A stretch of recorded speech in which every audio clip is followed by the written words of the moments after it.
As much as life has changed over the last year, you're still pretty busy, so consider convenient COVID-19 testing from Quest. Get the same tests hospitals use without a doctor visit. Simply order online, select from drive-thru or at-home options, and get results sent securely to your phone or computer. It's a great fit for your busy life. With over 25 million COVID-19 tests processed, you can count on Quest. So order your test today at questcovid19.com. That's questcovid19.com.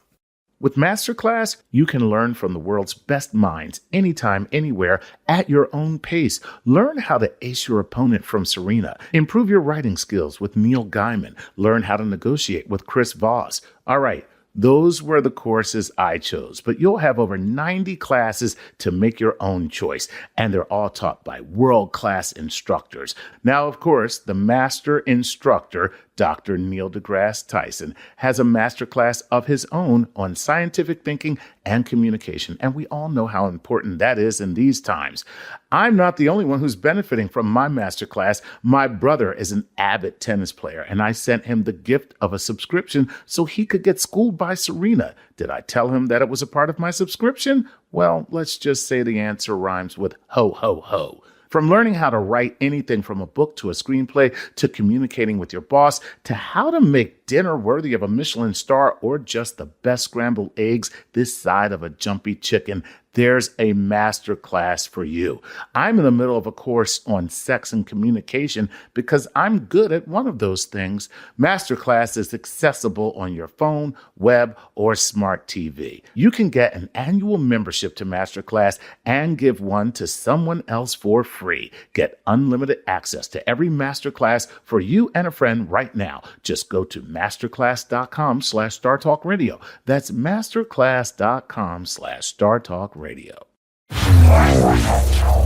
Welcome to Star Talk, your place in the universe where science and pop culture collide. Star Talk begins right now. This is Star Talk, Cosmic Queries Edition, which is becoming quite the fan favorite. And you know I don't do this alone. I need help. Help me, Chuck. Well, yes, I'm here, but you don't need help. But I'm always here. So. Okay, you give me spiritual help. How exactly. There you go. Right, because I'm certainly not helping to answer the questions. That's for sure. So this one is a sort of a fan appreciation episode. Yeah. Where I think it's primarily Patreon questions. All Patreon. These are our supporters. I think, you're not just a patron. I think that's why the word is different. When you're a patron, you just hand money and right. Charity. But Patreon, there's actually sort of a a contract between the money you give and what happens next. Yeah. And so, and there's a scale with higher and higher rewards for it. So, yeah. So we're trying to just encourage that because it allows us to experiment those funds, right, and do things that are not yet tested in the marketplace. And but we think will work, and then we get to test it, and then it works, and we go on to something else. So, Chuck, they're giving us the opportunity to fail without consequence. That's basically. I hadn't thought about it that way. That's what they're doing. It's like, thank you for giving us the opportunity to fail, and we don't have to worry about it. We can, but that's a good thing, right?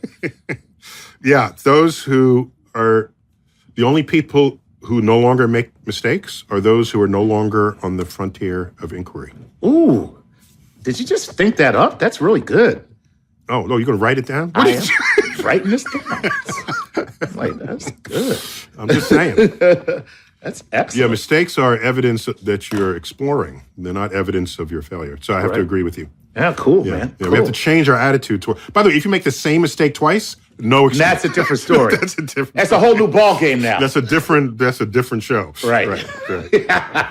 So you collected all the questions. So what do you have for me? Yeah. But first we're going to try something different because speaking of Patreon, we have some patrons that do a yeoman's job of supporting us.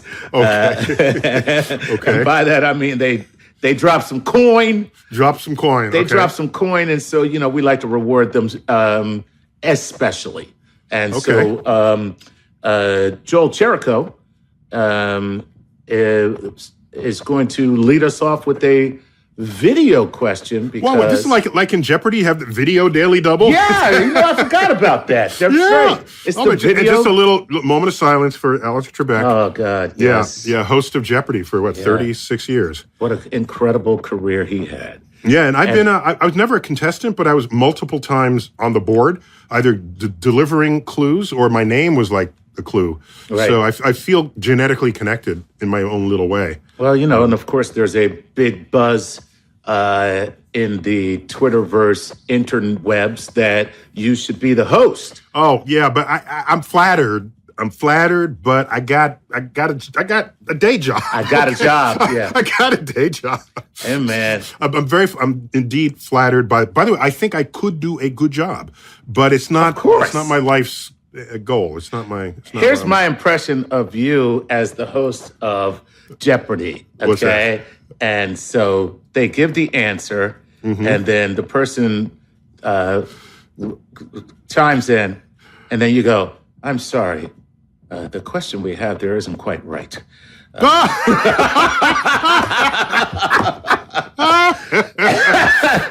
Judges. Yeah, we need judges for the judges, right? We need a judge for the judge because I'm pretty sure that question isn't exactly right. I mean, they messed that one up. Right, technically maybe, but no. But yeah.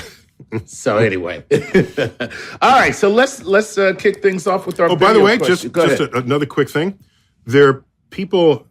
When I went to college, there was someone who had like a very high IQ who lived in my dorm, and his IQ was so high that it couldn't be measured by normal tests, so they had to create a special test for him. Wow. And then he was a consultant to people who write IQ tests for how to test people this is while he was in college. He was a consultant to test writers to test people at very, very high IQ. Wow. And so it's weird. It's its own thing. It's its own universe, this IQ thing. That's insane.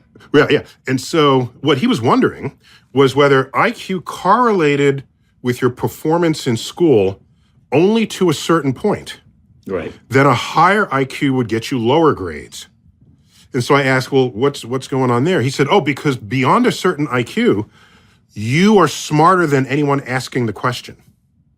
And so you will see answers that they do not yet see. And then you'll be marked wrong.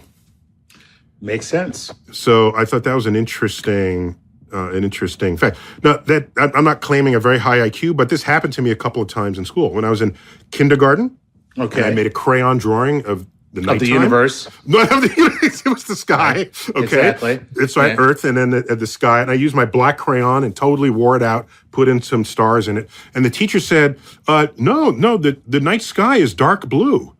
And I'm thinking, no, this is like, why would it? No, it's like, no. But I'm like 6 or 5 or something. And so later on, the teacher went home, did research, and came back and said, no, you're right. The nighttime sky is black. Right. And so that's what happened there. And so when she said it's dark blue was your answer, so do you have eyes? No, I'm 5, okay? And it's like a full grown-up teacher. And it happened again. There was a question on the physics regents, I think it was, where in New York State we take a regents. Right. So there's a question, if you have a projectile, this is basic physics, what shape best represents that path? Mm-hmm. Okay? And so you have like parabola, a circle, ellipse, whatever. Okay. And the answer they're looking for is parabola. Right. Right. If you do the math, it's a parabola. However, if it's not actually a parabola, it's close to a parabola, but if you removed Earth or scrunched Earth down to only its center, right, that path would continue and orbit the Earth and come back into that segment. So, in fact, it's a segment of an ellipse. Right. More than it's a segment of a parabola. But it's taught parabola because a parabola equation is way easier to calculate with than an ellipse. So again, just because you wrote the question and you're testing other people's knowledge doesn't mean you know enough knowledge to test people who know more than you do. That's all I'm saying. All right. Hey, listen, that's good. Well, now we're going to test your knowledge because we got a bunch of questions that have been written. Bring it on. Okay, the video Daily Double. Chuck, what's behind? Yes, exactly. Universe for 1,000. Go. Hey, Star Talk. Hey, Neil. Thanks for the chance to ask some questions. So I'm an artist. I make pottery, some of it inspired by the cosmos.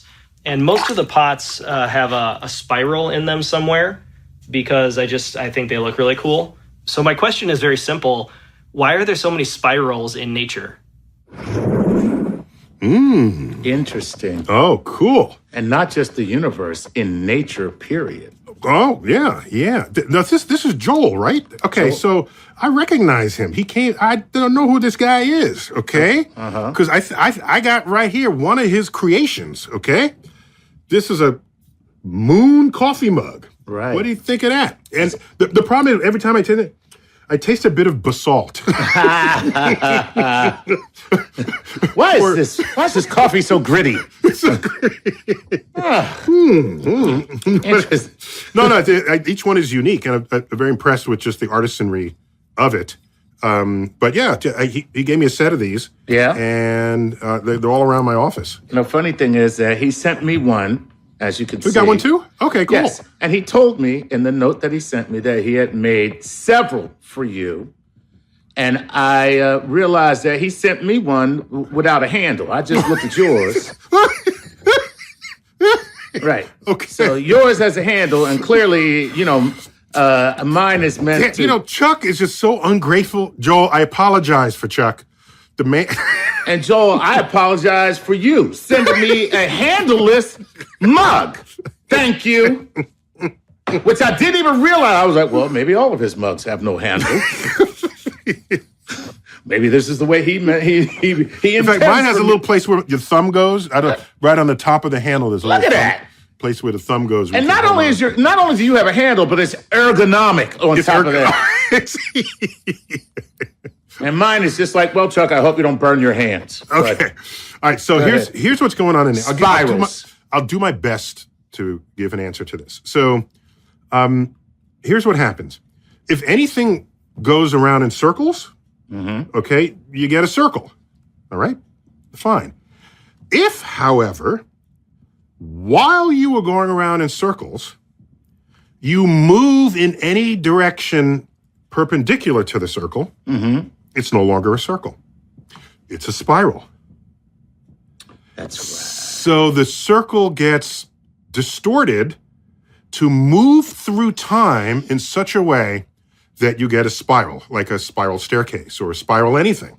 Right. So I was in one of the redwood forests when we were filming Cosmos, and I was intrigued. But first, in the city, New York, we don't have big trees like that. So everything about this forest is completely alien to me. So I'm examining it like I'm on an alien planet because I've never seen anything like this. So I noticed that the tree bark on many of the trees is striated in this sort of very, very sort of high-pitched spiral going up the tree. And every tree did this. And they all did it in the same direction. And I thought, what is asymmetric in the physiology? Can I use that word as applied to plants? Sure. Yeah, in the physiology of a tree, that there's this spiraling going on. If I don't know about the rest of the plant, but it's certainly happening in the bark. So I was just intrigued by that. But of course, the tree grows upwards. So whatever is otherwise happening in the tree, if there's any kind of sap movement or whatever else is going on, and I don't know, I have no expertise in plants, I'm just saying, combine something that wants to go in a circle and have it move upwards, you get a spiral. Wow. Now that's a three-dimensional spiral. Now we have spiral galaxies, which is flat. That's a spiral in a flat shape, and you get that because the inner parts of the galaxy finish a loop faster than the outer parts of the galaxy. So if you have some system like stars forming in gas clouds, that'll get stretched, okay? And our current understanding of galaxies is that there's a wave of pressure inside that galaxy. It's called a density wave that is moving through the galaxy, through the gas cloud. And that density wave is being stretched by the rotation of the galaxy itself. And where that density wave is hitting the gas, you get the formation of stars. So again, you have an action happening combined with a rotation, and that rotation is not as a solid object. And there you have it. So, by the way, plenty of stuff is not spiral. We have elliptical galaxies. There's no spiral things in them at all. But if you're going to spin, watch for some spiral action. There you go. That makes sense. Yeah. Very cool. Well, thanks, Joel. And thank you for, once again, the handleless cup. try to get the basalt out of it. Yeah, exactly. Thank you for my gritty morning coffee. For my volcanic. That burns my hands. All right, cool. Let's move on to, I'm going to combine two questions together now. This is Rud van der Linden, or Ruud, as one or the other. Say the Rud or Ruud. I'm imagining his parents didn't name him Ruud. I'm just thinking. That could, Well, how do you spell the first name? Ruud. Ruud. Ruud. Ruud. Ruud Okay. van der Linden. All right. Sounds like Ruud to me. Yeah, well, Ruud, and Ruud, by the way, is kind of cool. It is kind of cool. Ruud. I'm rude. I'm rude. No, you're very polite. No, I am rude. Okay. What's his Ruud, question? Ruud says this. Hey, guys, sad news about the Arecibo radio telescope collapsing on itself. I'm so glad I was able to visit it before the collapse and before Katrina. I was wondering, does Neil have any personal stories about the observatory? And what was, according to Neil, the most important discovery that was made with the telescope itself? Thanks, Ruud. Now, let me follow that up with Christine Hale, who says, hi, Dr. Neil. Just wondering how the loss of the Arecibo telescope will affect our scouring of the heavens for possible alien communication or life. So I figured I'd just combine the two. Well, because one is, what's your personal connection to it? Right. And Plus, we don't normally do current events in Q&A, so this is good. We'll get to that after this break. Oh, See what I did there? got me. We're doing Cosmic Queries. This is a fan appreciation edition. I'm Neil deGrasse Tyson. Chuck Nice with me. We'll see you in a couple of minutes.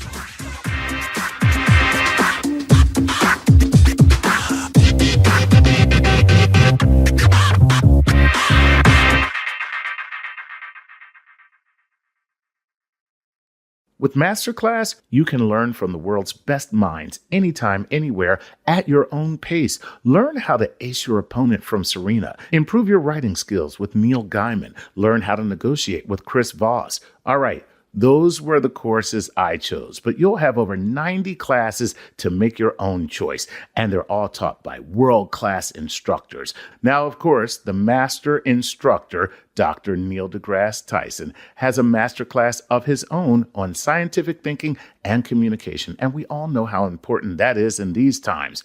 I'm not the only one who's benefiting from my masterclass. My brother is an avid tennis player, and I sent him the gift of a subscription so he could get schooled by Serena. Did I tell him that it was a part of my subscription? Well, let's just say the answer rhymes with ho, ho, ho. From learning how to write anything from a book to a screenplay to communicating with your boss to how to make dinner worthy of a Michelin star or just the best scrambled eggs this side of a jumpy chicken, there's a master class for you.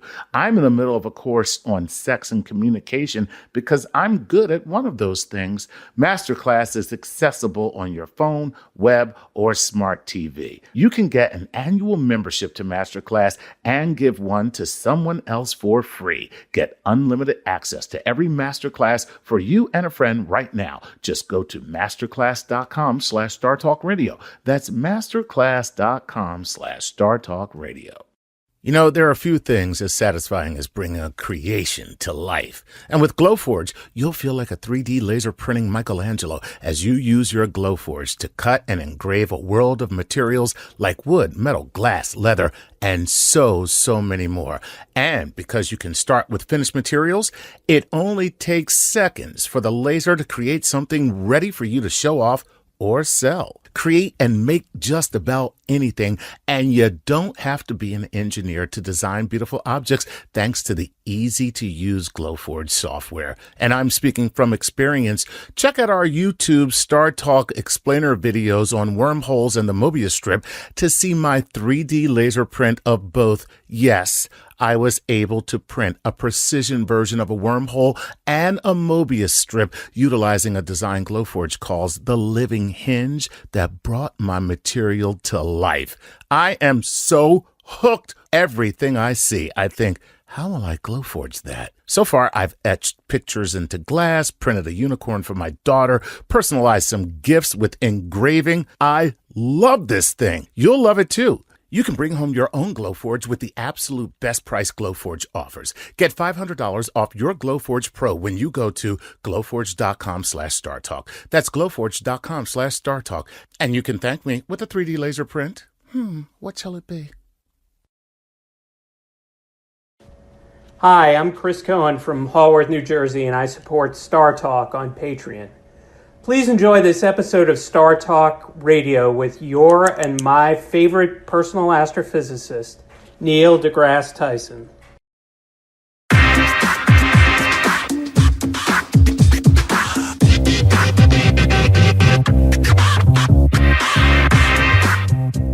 We're back.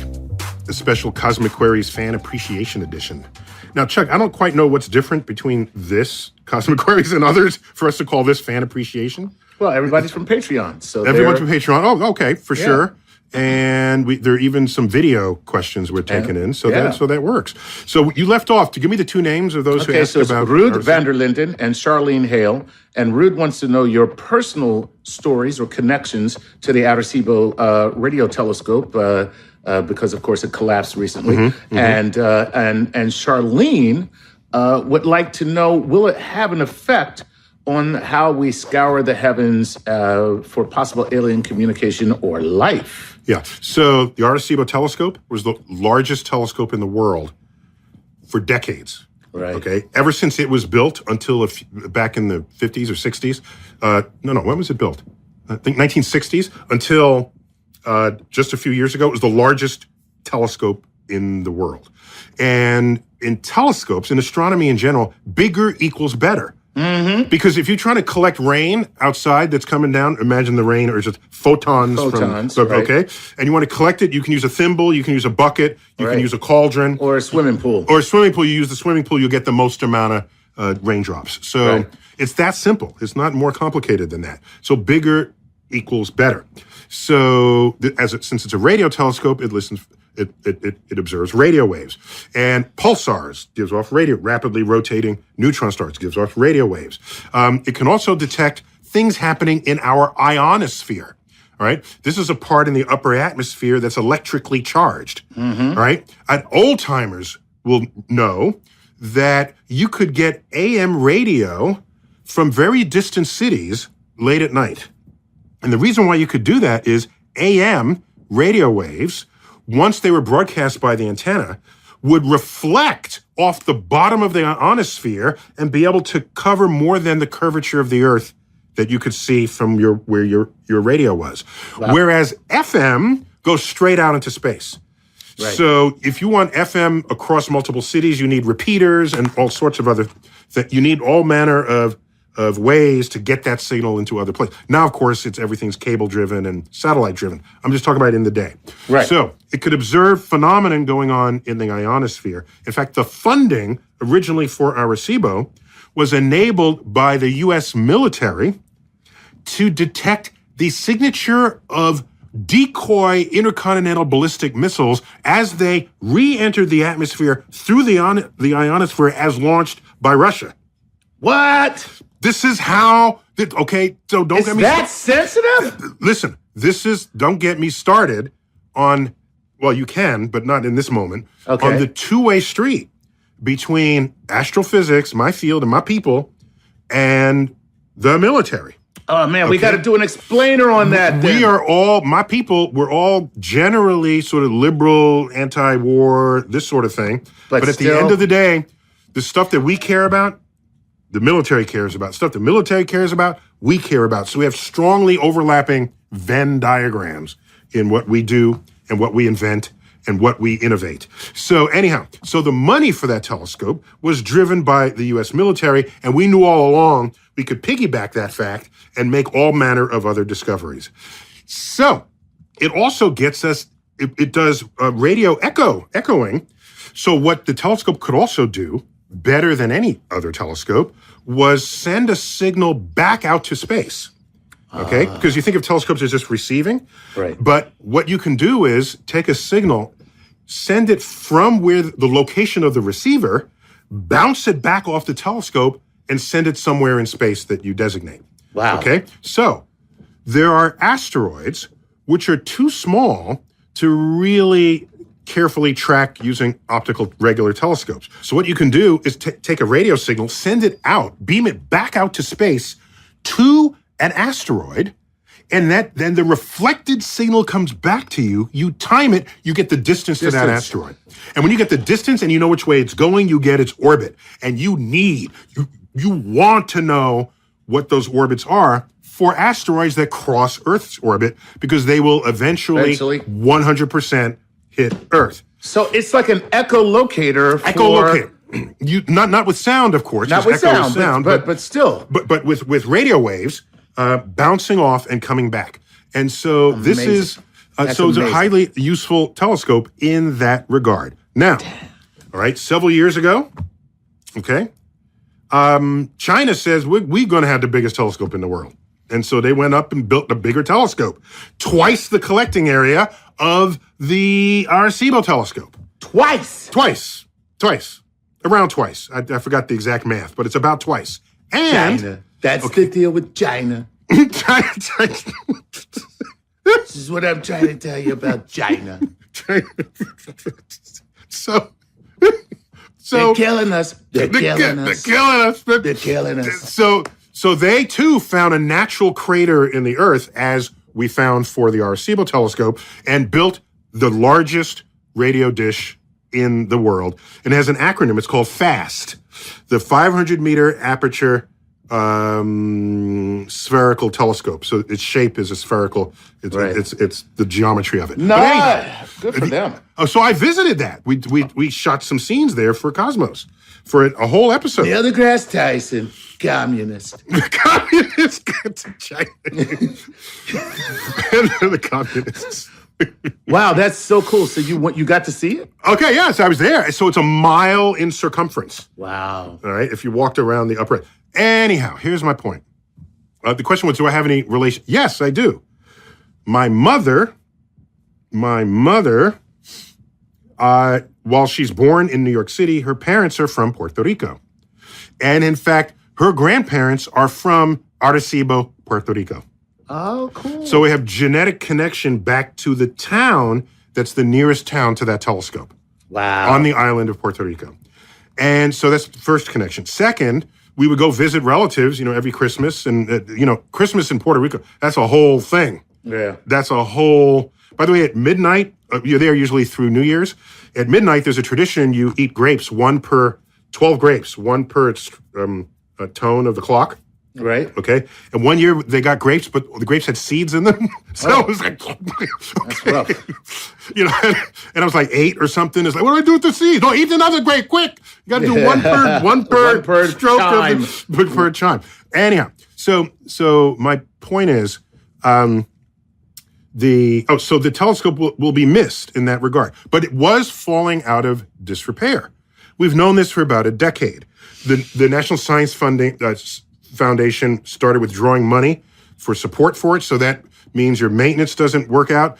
No one writes the article about the drop in those funds. They wait until the damn detector falls out of the sky, and then they talk about it as a tragedy. It was a tragedy that had taproots that goes back a decade. Okay? Wow. So for me, this plight of the Arecibo telescope is metaphor for science in America. Excellent. At first, the funding drops, it goes out of disrepair, and then a few things break, putting the rest of the structure at stress points. Because an engineering design system, if you start taking out support struts, then the rest of it can't. It's designed to be complete. If you start yanking out pieces of it because it broke and you don't repair it, then that's the beginning of the end. Yeah. Which in fact it was. The beginning of the end. And now the detector falls down out of the sky, and it's the end of an era. And so now if aliens are going to talk to humans by sending radio signals, they're going to be speaking Chinese. That's right. The Chinese will be the first to have that conversation with aliens. Now, so I'm as an American, I'm upset that we can't lead that effort. Right. But as a scientist, I know that if your country becomes short-sighted in terms of their investments, the science can and will still get done. It happened with the superconducting super collider that we were going to build in Texas. Funding began. Then it all got cut to zero. But Europe said, we'll build one. So Europe built at the European Center for Nuclear Research, CERN. They have the Large Hadron Collider, and they discovered the Higgs boson, the God particle. They discovered new frontiers in particle physics at CERN, and we didn't, okay? Science doesn't care what your nationality is. All that matters is who is offering you enlightened leadership and enlightened governance if you want to be on that frontier. Otherwise, you will dance to the tune played by others who have made those investments in the future of this civilization. Wow. Man, that was good. Well, I'm sorry, that's a long answer to that. No, it's a long answer, but I got to tell you, the message at the end of that answer, you can't, it's all worth it. Yeah, worth the price of admission. I'm just Gosh. saying. Okay, all right. All right. I think give me some more. Let's do another video from Joel Jericho. Joel has 2 videos? Okay. I'm going to surprise you, has more than 2 videos. Joel Jericho. And so, yeah, he does Jericho pottery. That's right. His thing. And, yeah. Joel's a big supporter on Patreon. Yeah. And so, by the way, while I was drinking my coffee, an alien climbed out of the moon mug. Joel, can you lose the aliens? All right. When you okay, go on. All right, go ahead. Let's hear from Joel. Another question for you. So science and technology are replacing a lot of the things that we used to make with our hands. They're being made by machines. So my question is, could a machine ever make art? So that's why he asked that. That's a scared artist right there. Yeah. And you're next, Chuck. Can a machine tell a joke? Really tell jokes? No, I had a conversation with one of those rolling robots once, at a party. Yeah. And they sounded really smart. So I said, you sound really smart. Like, where'd you go to school? And he said, oh, Solid State University. That was good. That's not bad. It's not a bad joke. Kill that robot. So I think machines. So for me, let me offer my definition of art. Art is reality through the lens of someone with imagination, which, upon being shared with you, allow you to see the world not only with fresh eyes, but with a perspective that can enhance the beauty of your life and the life of others. Okay. That's what I think of as, and by the way, art, capital A. Sculptors, screenwriters, set designers. Yeah, all of art. So, can a computer do art? I think computers, as if they're programmed by you to just do something that's already known to do, no, it's not going to do art, or it'll duplicate somebody else's art. Right? That's not art. That's just forgery, right? So art for me has got to come from a creative place. Good art has to come from a creative place that is not yet been tapped by anyone else. If you're going to advance the world of art, right? So for a computer to do that, it has to be full up genuine artificial intelligence. Yeah, it would have to be basically human. Yeah, it have to be exactly. It'd have to have the exact same, I would say, neurological capabilities that we do. Well, it wouldn't have to be the same. It would just have to have the capacity to have a thought that was never had before. Right. Yeah, exactly. Not Whether the or not same, it's the same thought we had. Right. It would just have to be an original thought. An original thought. Right. That's right. Because, think about it. So you look at, just take Monet or any of the Impressionists, right? I don't know who the first Impressionist was, but he was probably nearsighted.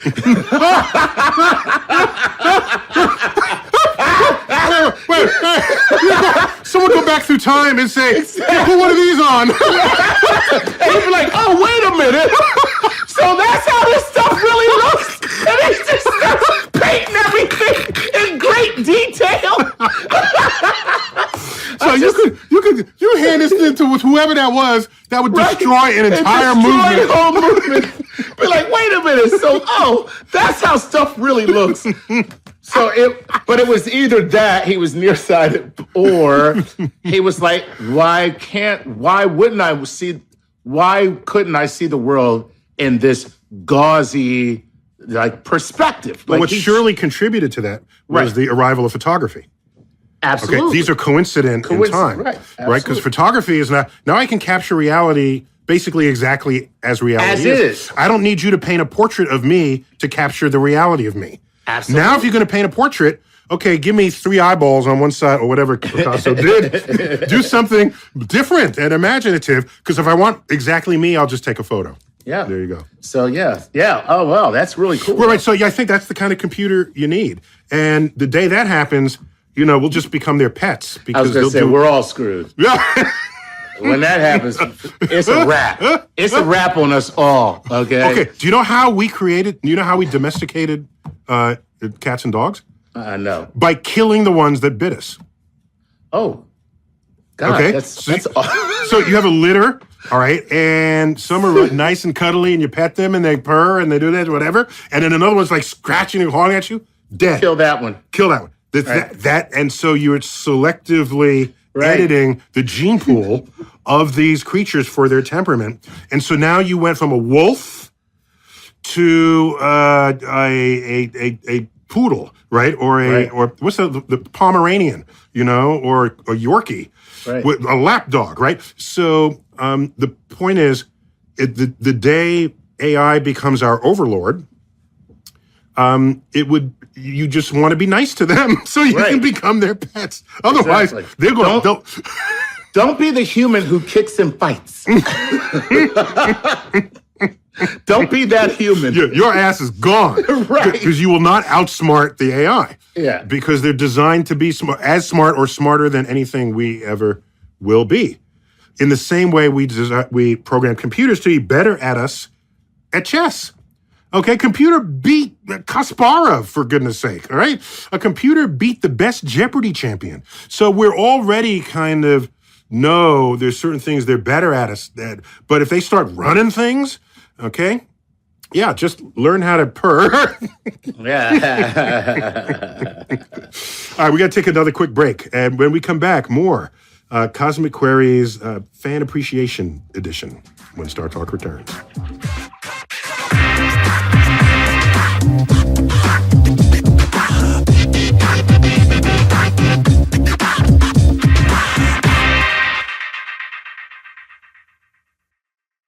Hey, we'd like to give a Patreon shout-out to the following Patreon patrons: Corey Farnham, Patty Weber, and Vergard Jertson.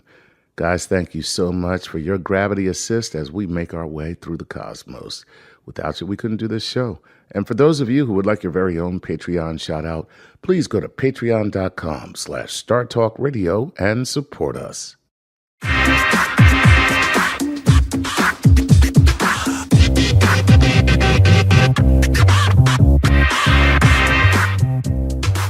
We're back.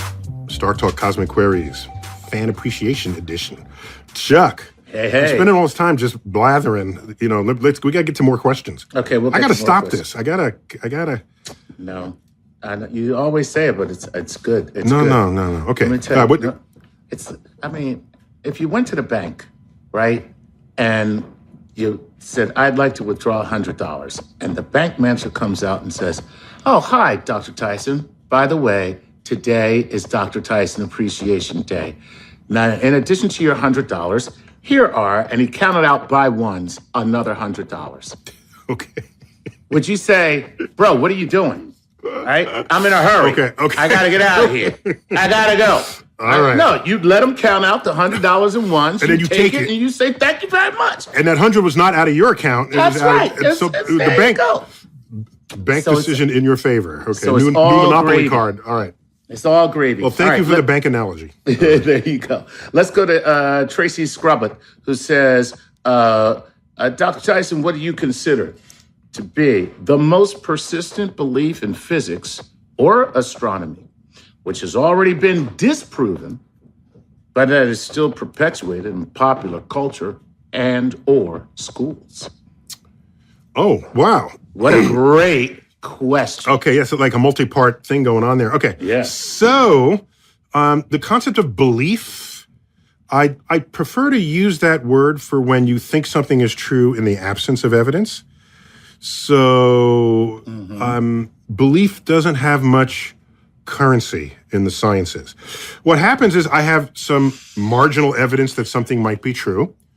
So I can say I believe it's true, but it's not. I have this much evidence to say it's true. What does your evidence say? My evidence says there's the opposite of that. So the third person comes and say, no, what I found is there's a hybrid of those two things that you're saying, and this is the real truth. And then a fourth person says, I agree with that third person. And a fifth person says, I agree with that third person. And you assemble information and data and observation so that there's an emergent objective truth. Right. So it's not like we're all saying, let's just believe this is true and get on with life. No, that's not quite the mechanism of what's going on here. So what you really want to know is there anything that we long thought would be true, turn out to not be true, but the public still believes? No, the public believes stuff that we always knew was never true. That's hilarious. So, no, spaceships don't make sound in space, okay? Right. So Star Wars would be silent movie, all right? So that's one that we always knew was not true, and the public doesn't seem to get it. We knew the world was round in ancient Greece. Forget this Columbus stuff where people thought, no, the educated people knew Earth was round. Ancient Greece, they knew Earth was round. You know how they knew Earth was round? Because lunar eclipses, okay, where Earth's shadow is cast onto the full moon, always made a curved shadow, okay? And the shadow was a circular shadow. And the only shape object that will always make a circular shadow is a sphere, no matter what angle the light comes from. That's right. So the ancient Greeks were clever people, and they recognized this, and they saw that it would be at different angles, and they always got a circular shadow on the thing. And the only way you can get a circle is if we are a sphere. So it's been known for 1,000 years. Yet there are emergent people today who are certain Earth is flat. So so no, there's nothing that we have carried with us that is yet to be confirmed or has been confirmed in the negative that the public still believes. Not in physics. You get some of that in medicine, okay? Right. Always. Oh my Always. gosh. Oh, this chicken soup. This will cure you in 6 days. Right. Okay? Ginkgo biloba. Okay. Or So something. You know, my favorite is the chicken soup one. So the way it goes is there's no better cure than grandma's chicken soup. Okay? And with that and other good traditional cures will make you better in a week. Right. But without them, your cold will linger for 7 days. Right. So if you look at sort of what they used to call old wives' tales, they used to call it that. I don't know how it even got that term, but just things that lore handed down. Another one is if I roll you in front of the window and the window's open and it's cold air, you'll catch pneumonia. Right. Okay? I heard that from my grandmother. And I'm thinking, why would you catch pneumonia? Is there like pneumonia sitting outside the window ready to come in only when it's cold outside? Like what? And I never believed it, but I heard it. Okay? I watch movies, go to TCM movies, black and white movies from the 1940s and 50s. It is all throughout the movies.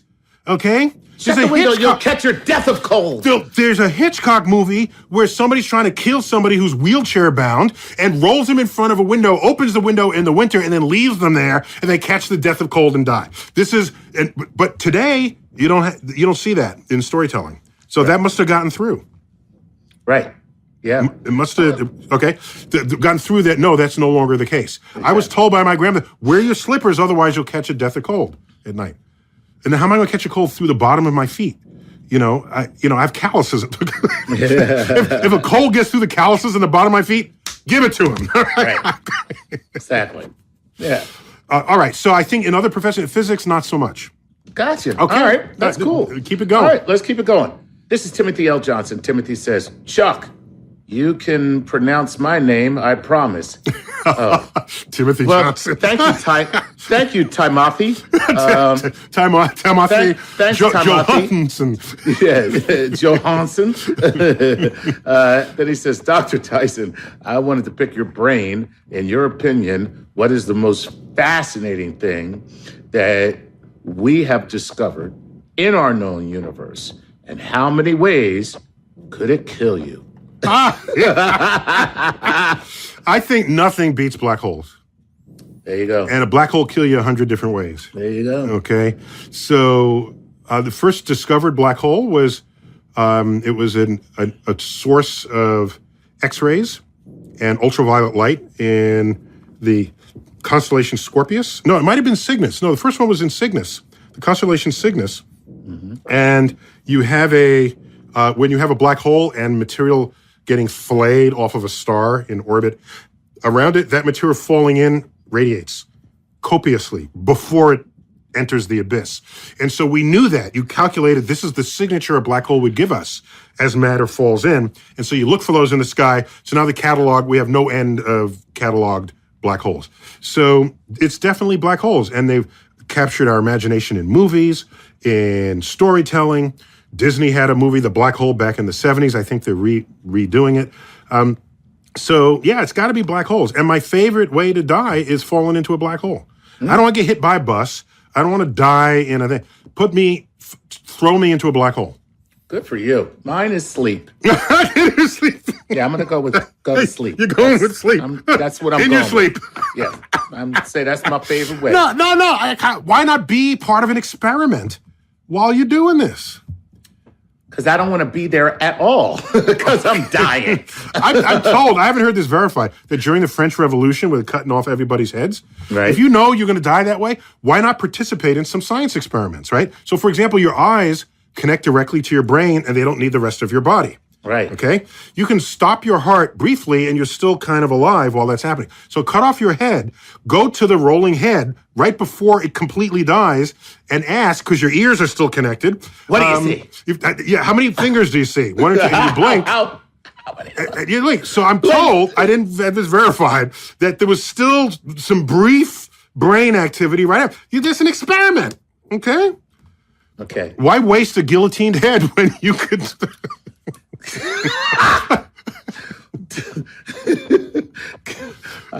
So if I got to die, throw me in a black hole. I'll give you all the data you want. There you go. All right.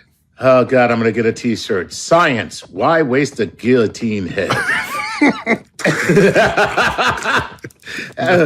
got to get it. Oh, that's so great. No, by the way, I mean, in all seriousness, there was a prisoner who voluntarily donated his body to be micro-sliced. Okay? Do you know how you do this? Okay? Yeah. So, this is a prisoner who was on death row. Okay? Voluntarily did this. Said, yes, give my body to medicine. So, they do that, then you, mostly freeze the body, and then you just start taking slices. All right. So, ideally, you'd have 3 bodies to do this with. One you slice this way. Right. One you slice this way. Top to bottom, left to right, and then front to back. Then you'd have thin, transparent slices of the human body that you could compare to MRI images of the 3-dimensional cross-section of the body. Nice. So I own a book that is this sliced prisoner who was on death row. And if you're a cannibal, it makes for a lovely carpaccio. Sliced human. That's great. Or you fried, you get human chips. Yes. Right? It's like cutting potatoes thin. All right. Let's see. Let's go with... I hope kids aren't listening to this show. Are we PG-13? I think we're PG-13. Listen, we're talking nutrition, that's all. Isam Kabas says, Hey, Neil. Hey, Chuck. My question is about the elasticity of expansion of space. If space is expanding in all directions and everything is moving away from everything else, why isn't the space within our own solar system expanding? Why doesn't the expansion of space destabilize orbits? Why doesn't the expansion stretch the space currently occupied by the Earth and in turn stretch us? This person's clearly lost some sleep on this one. If you got 10 questions that just vomit out of one idea. His question was like a little Russian nesting doll of Yes, questions. that's right. So, excellent question. So here's what's going on. The stretching of the fabric of space and time from the expansion of the universe, okay, is at all times competing against gravity that would prevent it, okay? On the largest scale, it is winning. On the smallest scales, it's not. The sun has a good grip on the planets, and the urge for space to stretch within the confines of the solar system is not higher than the success of the sun keeping everybody in orbit. Wow. However, in the dark energy future scenario of the universe, where the universe will continue to expand and accelerate in its expansion, the expansion will become more and more significant in places where it didn't previously have a stronghold.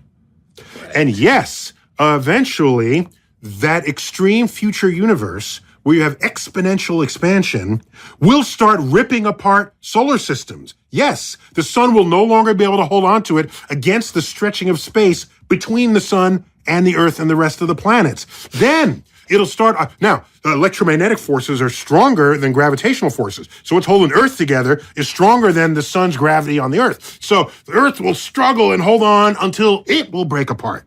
And this will continue until there's some of us worried about the big rip. And this will take place when it tries to stretch the very quantum realm that is the tiniest representation of the fabric of space and time there is. Because that we don't think is stretchable at all. And if you get into that realm, you have overcome even the quantum realm, and we think space will just rip, and we don't know what that'll look like. And it's kind of scary. And in fact, Star Talk has another book coming out. Do you know this in the spring? I did not. Okay. Spring 2021. It's, you know what that book is called? The Big Rip? It's called Cosmic. I shouldn't be announcing it yet because I don't think it's on shelves yet because they're still in production. So don't look for it yet. Okay. But it's called Cosmic Queries. Nice. And in there is the whole discussion about the expansion of the universe and how it could, in one scenario, could end up in the Big Rip. And which case all of the nesting doll scenarios described by, what's the person's name again? Isam. Will be realized. And that'll be the end of the universe as we know it.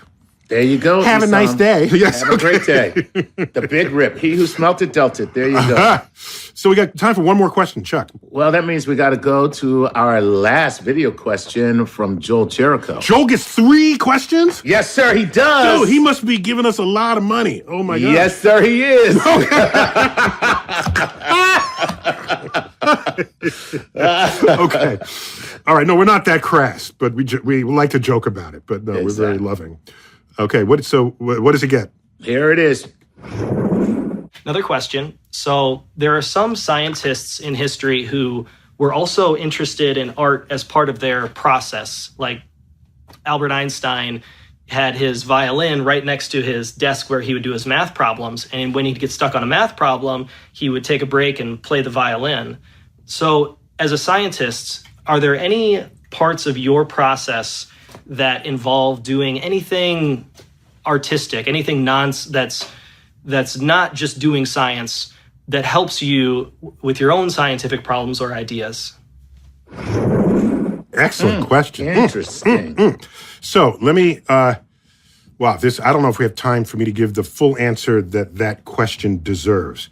Let me go quick and briefly. So the art-science relationship is not an equal two-way street, okay?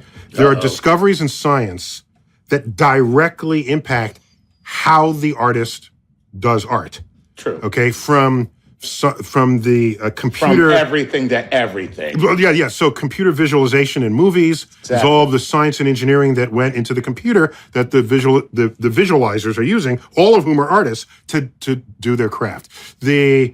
All the stuff that's happening on tablets now, all of the when neon was discovered or invented as a means of lighting in colors, artists picked up on it immediately and started doing sculptures with neon bulbs, right? And so the progress of science and engineering directly affects art. The question is, does art directly affect science? I think the actual answer to that is no.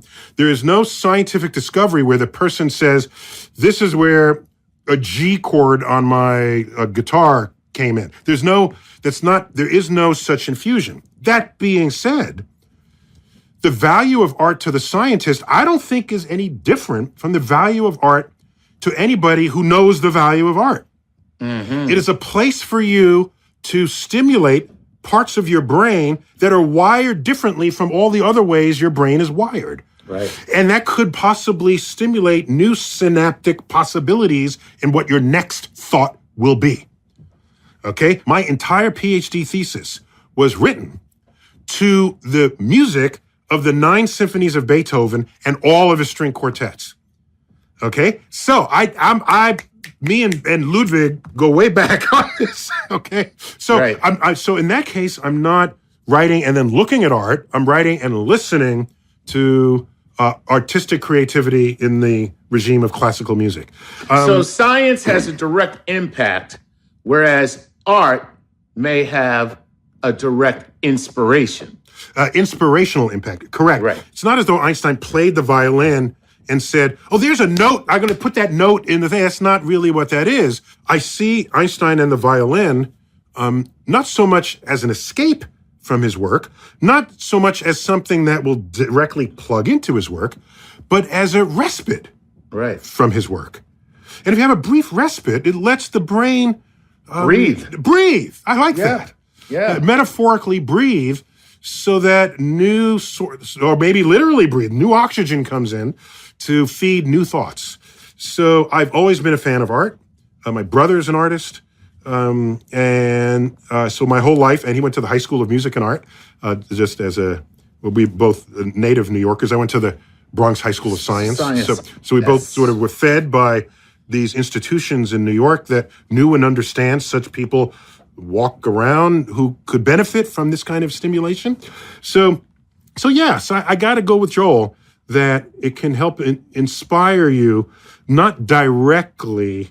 It shows your brain a different palette on which to think before you return to what you were doing before. Cool. Yeah. I like that answer. Okay, well, I'm glad. Yeah. Thank you, Joel, for your 3 daily doubles. And your money. Chuck, stop being so crass. And maybe he'll get the basalt out of this. Now, some people don't know what basalt is. Basalt is just like hardened lava fields, right? And so the darkened areas of the moon are basalt. We went over that in one of the explainer videos. Explainers. We talk about making craters. But anyway, this definitely evokes the universe and moons without actually being a representation of a moon, and that's where I like art to be. Don't be the moon, be something that the moon evokes that makes you feel the moon. Nice. I just want a handle. No, you're just trying to get a handle. Okay. And like I've said in the Van Gogh's Starry Night, that's clearly not what he saw, but it's definitely what he felt while he was watching that night sky. And I want a piece of what artists feel, because I want to feel and see the way they do. Nice. I myself am not the artist, so I need their help. We got to wrap it up there. Chuck. Always a pleasure. Always good to have you, man. Okay, this has been Star Talk, Cosmic Queries Fan Appreciation Edition. And as always, I bid you, for the whole Star Talk family, to keep looking up.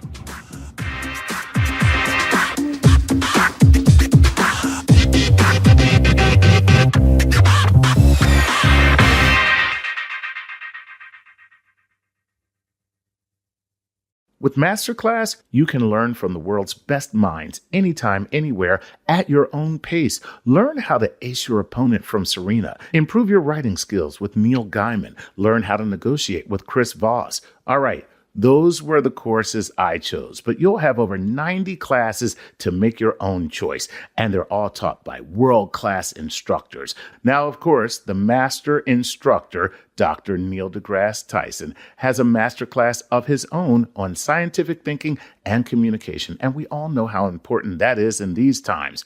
I'm not the only one who's benefiting from my masterclass. My brother is an avid tennis player, and I sent him the gift of a subscription so he could get schooled by Serena. Did I tell him that it was a part of my subscription? Well, let's just say the answer rhymes with ho, ho, ho. From learning how to write anything from a book to a screenplay to communicating with your boss to how to make dinner worthy of a Michelin star or just the best scrambled eggs this side of a jumpy chicken, there's a master class for you.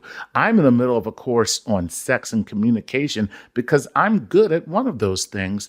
Masterclass is accessible on your phone, web, or smart TV. You can get an annual membership to Masterclass and give one to someone else for free. Get unlimited access to every Masterclass for you and a friend right now. Just go to masterclass.com/StarTalkRadio. That's masterclass.com/StarTalkRadio. .com/StarTalkRadio.